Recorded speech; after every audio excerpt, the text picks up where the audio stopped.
News just in. Adam Schefter, go. All right, Greeny, the New England Patriots and Mike Vrabel have reached agreement for him to become the next head coach of the New England Patriots. It's a multi-year agreement. He will take over, and he will come back to the franchise that he helped win 3 Super Bowls as a player. He now will become one of 7 players to help a team win a Super Bowl as a player and going to become the head coach of that franchise. Ironically enough, Gerard Mayo, also one of those people who did it, and now Vrebel will succeed Gerard Mayo and take over a franchise that has lots of salary cap space, that has a quarterback in place, but the Patriots are looking to restore the franchise. You heard Teddy Bruschi yesterday call for the hiring of Mike Vrabel, and apparently Robert Kraft was listening. That deal is now done. There is an agreement, and he will be introduced this week as the next head coach of the New England Patriots. Outstanding, Shefty, as always. Teddy, obviously you're the first one everyone wants to hear from. He was your longtime teammate. What's your reaction?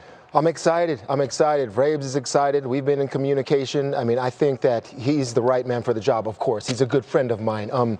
Listen, firing Gerard after 1 year, it's been bad for the last 2 years with the New England Patriots organization. When they hired Gerard at the press conference, a big word that was used was collaboration. All right, a collaboration and everybody's input and all of this stuff. Well, I don't know how much it is that anymore, and I think that's a good thing because Vrabel isn't going to joke around. Vrabel's going to tighten the screws. In my opinion, there are some people in the front office that need to be told, you don't know what you're doing, and you need to take a step back because someone's coming into that organization now that has conviction, that will let you collaborate. He'll work with people. Yeah, sure, he'll work with you. But I'm telling you, this guy's smarter than you are. And I'm telling you, he knows what to do in terms of he has the experience from being a head coach before. He's been a coordinator before. He's been all over the league, has a lot of connections. I love the hire, okay? Of course, this guy's a friend of mine, like I said, but there's going to be a change. I'm a little bit surprised. That this happened because, I mean, there are some people upstairs in the organization that want to be heard. And sometimes they're going to have to take a bite of humble pie and understand your opinion doesn't matter on this one because there are people in the building that know more. And I hope that is what happens this time around because the collaboration project did not work. And now I'm glad it's going to change a little bit to a coach that has more experience, and then they know what they're getting exactly with Mike Vrabel. Yeah. Successful tenure in Tennessee. He was the coach of the year in 2021.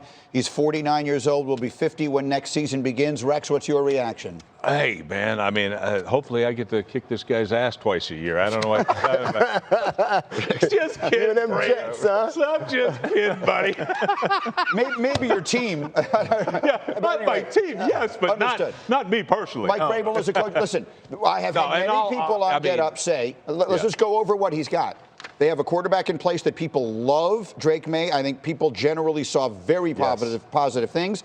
They have $130 million in cap space, and they have the 4th pick in the draft. No, absolutely. It looks like it's set up. Now they got their coach that they look as their long-term success guy, and we'll see. Look, you've got to have a marriage of quarterback, face of the franchise, quarterback, head coach, front office. Now they figured they got it tied in the way they want it.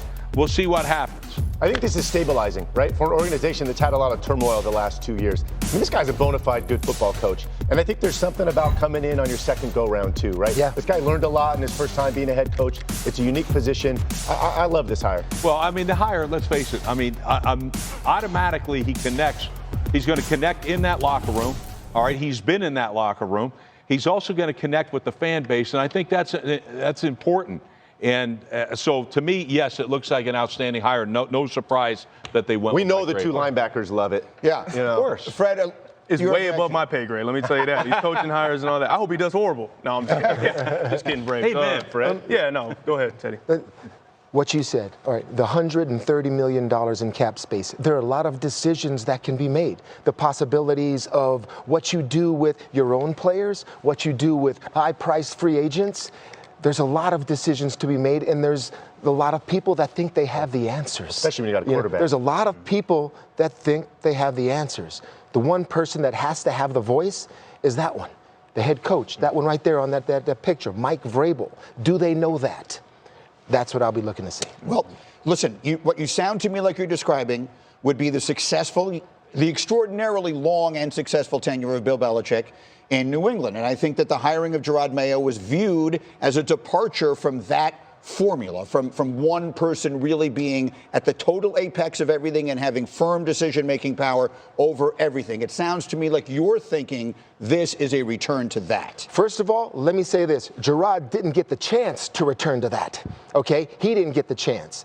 He didn't get that second year with all of those great things that this organization has with the cap space, the players, and the quarterback, okay?